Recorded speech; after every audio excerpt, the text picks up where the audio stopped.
Hi ಸ್ನೇಹಿತರೆ, ನಮಸ್ಕಾರ ಎಲ್ಲರಿಗೂ. ಕರ್ನಾಟಕ ರಾಜ್ಯ ಗ್ರಾಮೀಣ ಅಭಿವೃದ್ಧಿ ನಿಗಮದಲ್ಲಿ ಒಟ್ಟು 2 ಯೋಜನೆಗಳಿಗೆ ಆನ್ಲೈನ್ ಮುಖಾಂತರ ಅರ್ಜಿಯನ್ನು ಆಹ್ವಾನಿಸಲಾಗಿದೆ. ಆ ಯೋಜನೆಗಳು ಯಾವ್ಯಾವು, ಅರ್ಜಿ ಸಲ್ಲಿಸಲು ಕೊನೆಯ ದಿನಾಂಕ ಏನು, ಏನೆಲ್ಲ ಡಾಕ್ಯುಮೆಂಟ್ಸ್ ಬೇಕಾಗುತ್ತೆ, ಯಾರು ಇದಕ್ಕೆ ಎಲಿಜಿಬಲ್ ಇದ್ದಾರೆ, ಟರ್ಮ್ಸ್ ಆ್ಯಂಡ್ ಕಂಡೀಷನ್ಸ್ ಏನು ಅಂತ ಈ ವಿಡಿಯೋದಲ್ಲಿ ಸಂಪೂರ್ಣವಾದ ಮಾಹಿತಿಯನ್ನು ಕೊಡ್ತಾ ಹೋಗ್ತೀನಿ. ಈ ವಿಡಿಯೋನ ಪೂರ್ತಿಯಾಗಿ ಎಲ್ಲೂ ಕೂಡ ಸ್ಕಿಪ್ ಮಾಡಿದೆ ನೋಡಿ. ಇವಾಗ ನೋಡ್ತಾ ಇದ್ದೀರಲ್ಲ, ಕರ್ನಾಟಕ ಸರ್ಕಾರದ ವತಿಯಿಂದ ಕರ್ನಾಟಕ ರಾಜ್ಯ ಗ್ರಾಮೀಣ ಅಭಿವೃದ್ಧಿ ನಿಗಮದ ಒಂದು ಪೇಪರ್ ಪ್ರಕಟಣೆ ಅಂತ ಹೇಳ್ಬೋದು. ಈ ಒಂದು ಕರ್ನಾಟಕ ರಾಜ್ಯ ಗ್ರಾಮೀಣ ಅಭಿವೃದ್ಧಿ ಮಂಡಳಿಯಲ್ಲಿ ವಿಪ್ರ ಸ್ವ ಉದ್ಯಮ ನೇರ ಸಾಲ ಯೋಜನೆ 2025-26ನೇ ಸಾಲಿಗೆ ಅರ್ಜಿಯನ್ನು ಆಹ್ವಾನಿಸಲಾಗಿದೆ. ಯೋಜನೆಯ ಹೆಸರು ಬಂದು ವಿಪ್ರ ಸ್ವ ಉದ್ಯಮ ನೇರ ಸಾಲ ಯೋಜನೆ ಅಂತ ಕೊಟ್ಟಿದ್ದಾರೆ. ಯೋಜನೆಯ ಹೆಸರು ಇದು ವಿಪ್ರ ಸ್ವ ಉದ್ಯಮ ನೇರ ಸಾಲ ಯೋಜನೆ 2025-26ನೇ ಸಾಲಿನ ಒಂದು ಯೋಜನೆ ಅಂತ ಹೇಳ್ಬೋದು. ಈ ಒಂದು ಯೋಜನೆಯ ಮುಖ್ಯ ಉದ್ದೇಶ ಏನಪ್ಪ ಅಂದರೆ,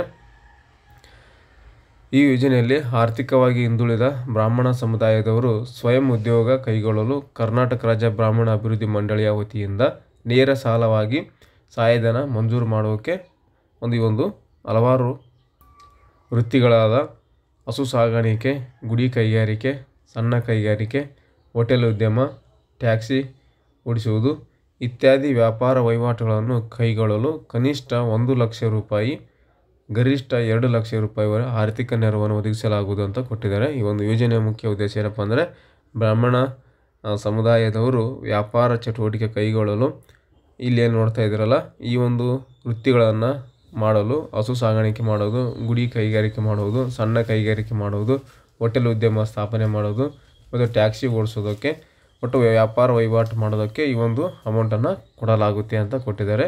ಒಟ್ಟು 2 ಇದ್ದಾವೆ. 1 ಲಕ್ಷದ ಒಂದು ಸ್ಕೀಮ್ ಇದೆ, 2 ಲಕ್ಷದ ಒಂದು ಸ್ಕೀಮ್ ಇದೆ. ನಿಮಗೆ ಯಾವುದು ಬೇಕೋ ಅದನ್ನು ಹಾಕೋಬೋದು. ಇಲ್ಲಿ ಕೊಟ್ಟಿದ್ದಾರೆ ಸ್ಕೀಮಿನ ಒಂದು ಯಾವ ರೀತಿ ಅಂತ. ನಿಮಗೆ 1 ಲಕ್ಷ ರೂಪಾಯಿ ಯೂನಿಟ್ ಘಟಕ ವೆಚ್ಚ 1 ಲಕ್ಷದ ಲೋನ್ ನೀವು ಪಡ್ಕೊಂಡ್ರೆ 20,000 ರೂಪಾಯಿ ನಿಮಗೆ ಸಬ್ಸಿಡಿ ಸಿಗುತ್ತೆ. ಇದರಲ್ಲಿ 80,000 ರೂಪಾಯಿ ನಿಮಗೆ ಲೋನ್ ಇರುತ್ತೆ. ಅದು 4% ಬಡ್ಡಿ ದರದಲ್ಲಿ ಇರುತ್ತೆ. ಅತಿ ಕಡಿಮೆ ಬಡ್ಡಿ ದರದಲ್ಲಿ ಈ ಒಂದು ಲೋನನ್ನು ಕೊಡ್ತಾರೆ. ಅದೇ ರೀತಿಯಾಗಿ 2 ಲಕ್ಷ ರೂಪಾಯಿ ನೀವು ಸ್ಕೀಮನ್ನು ಪಡ್ಕೊಂಡ್ರೆ 40,000 ರೂಪಾಯಿ ನಿಮಗೆ ಸಬ್ಸಿಡಿ ಸಿಗುತ್ತೆ. 1,60,000 ರೂಪಾಯಿ ಬ್ಯಾಂಕ್ ಲೋನ್ ಸಿಗುತ್ತೆ ಅಂತಲೇ ಹೇಳ್ಬೋದು. ಇದು ಕೂಡ 4% ಬಡ್ಡಿ ದರದಲ್ಲಿ ಕೊಡಲಾಗುತ್ತೆ. 4% ಅಂದರೆ ಒಂದು 40 ಪೈಸೆ ಅಂತ ಅನ್ಕೊಳ್ಳಿ. ಈ ರೀತಿಯಾಗಿರುತ್ತೆ. ಇಲ್ಲಿ ಸಾಮಾನ್ಯ ಅರ್ಹತೆಯನ್ನು ಕೊಟ್ಟಿದ್ದಾರೆ. ಬ್ರಾಹ್ಮಣ ಸಮುದಾಯದವರು ಈ ಒಂದು ಸಾಮಾನ್ಯ ಅರ್ಹತೆಯನ್ನು ನೋಡೋದಾದರೆ,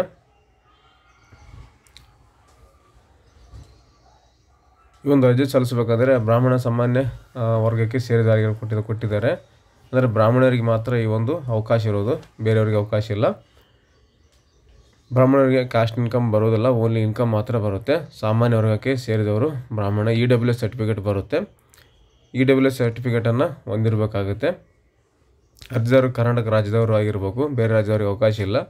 18ರಿಂದ 65 ವರ್ಷ ಒಳಗಿನವರಾಗಿರಬೇಕು. ಕುಟುಂಬದ ಒಬ್ಬರಿಗೆ ಮಾತ್ರ ಅರ್ಜಿ ಸಲ್ಲಿಸೋಕ್ಕೆ ಅವಕಾಶ ಇರುತ್ತೆ ಅಂತೆ. ಮಹಿಳೆಯರಿಗೆ 33% ಮೀಸಲಾತಿ ಇದೆ. ವಿಕಲಚೇತನರಿಗೆ 5% ಇದೆ ಅಂತ ಕೊಟ್ಟಿದ್ದಾರೆ. ಅರ್ಜಿದಾರರ ಆಧಾರ್ ಮೊಬೈಲ್ ಸಂಖ್ಯೆಗೆ ಲಿಂಕ್ ಆಗಿರಬೇಕು, ಬ್ಯಾಂಕ್ ಪಾಸ್ಬುಕ್ ಕೂಡ ಲಿಂಕ್ ಆಗಿರ್ಬೇಕು ಅಂತ ಕೊಟ್ಟಿದ್ದಾರೆ. Aadhaar card, mobile number link ಇರಬೇಕು, ಬ್ಯಾಂಕಿಗೆ ಆಧಾರ್ ಕಾರ್ಡ್ ಸೀಡಿಂಗ್ ಆಗಿರಬೇಕು ಕಂಪಲ್ಸರಿ.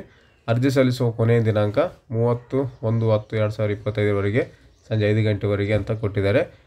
ಮುಂದಿನ ತಿಂಗಳು 31ನೇ ತಾರೀಕುವರೆಗೂ ಅವಕಾಶ ಇದೆ ಅರ್ಜಿಯನ್ನು ಹಾಕೋಕ್ಕೆ. ಏನಾದರೂ ಹೆಲ್ಪ್ಲೈನ್ ಬೇಕು ನಿಮಗೆ ಸಹಾಯವಾಣಿ ಅಂದರೆ ನಂಬರ್ ಕೊಟ್ಟಿದ್ದಾರೆ. ಬೆಳಗ್ಗೆ 10 ಗಂಟೆಯಿಂದ ಸಾಯಂಕಾಲ 5 ಗಂಟೆವರೆಗೂ ನಿಮಗೆ ಈ ಒಂದು ನಂಬರಿಗೆ ಕರೆ ಮಾಡಿ ಹೆಚ್ಚಿನ ಮಾಹಿತಿಯನ್ನು ನೀವು ಪಡ್ಕೋಬೋದು. ಅರ್ಜಿ ಸಲ್ಲಿಸುವ ವೆಬ್ಸೈಟ್ ಬಂದು ನೋಡ್ತಾ ಇದ್ದೀರಾ, ಈ ಒಂದು ವೆಬ್ಸೈಟ್ ಮುಖಾಂತರನೇ ಅರ್ಜಿಯನ್ನು ಸಲ್ಲಿಸ್ಕೋಬೋದು. ಸೊ ನೆಕ್ಸ್ಟ್ ವಿಡಿಯೋದಲ್ಲಿ ಯಾವ ರೀತಿ ಒಂದು ವಿಪ್ರ ಸ್ವ ಉದ್ಯಮ ನೇರ ಸಾಲ ಯೋಜನೆಗೆ ಅರ್ಜಿಯನ್ನು ಯಾವ ರೀತಿ ಸಲ್ಲಿಸೋ ಅಂತ ತಿಳಿಸ್ಕೊಡ್ತೀನಿ. ನೀವೇ ನಿಮ್ಮ ಮೊಬೈಲಲ್ಲೇ ಅರ್ಜಿಯನ್ನು ಸಲ್ಲಿಸ್ಕೋಬೋದು. ಆ ರೀತಿಯಾಗಿ ನಿಮಗೆ ತಿಳಿಸ್ಕೊಡ್ತೇನೆ. ಇದಿಷ್ಟು ಈ ಒಂದು ಕರ್ನಾಟಕ ರಾಜ್ಯ ಗ್ರಾಮೀಣ ಅಭಿವೃದ್ಧಿ ನಿಗಮದಲ್ಲಿ 1 ಲಕ್ಷ ರೂಪಾಯಿ ಮತ್ತು 2 ಲಕ್ಷ ರೂಪಾಯಿ ಯೋಜನೆಗೆ ಆನ್ಲೈನ್ ಮುಖಾಂತರ ಅರ್ಜಿ ಆಹ್ವಾನ ಆಗಿರೋ ಬಗ್ಗೆ ಮಾಹಿತಿಯನ್ನು ಕೊಟ್ಟಿದ್ದೇನೆ. ಈ ಒಂದು ಮಾಹಿತಿ ನಿಮಗೆ ಉಪಯುಕ್ತ ಆಗಿದೆ ಅಂದ್ಕೊತೀನಿ. ಇದರಲ್ಲಿ ಏನಾದರೂ ನಿಮಗೆ ಡೌಟ್ಸ್ ಇದ್ದರೆ ಕಮೆಂಟ್ ಮಾಡಿ, ಕಮೆಂಟಲ್ಲಿ ಉತ್ತರವನ್ನು ಕೊಡ್ತೇನೆ. ನೆಕ್ಸ್ಟ್ ವಿಡಿಯೋದಲ್ಲಿ ಅರ್ಜಿಯನ್ನು ಸಲ್ಲಿಸೋದು ಯಾವ ರೀತಿ ಅಂತ ತಿಳಿಸ್ಕೊಡ್ತೇನೆ. Thanks for the watching.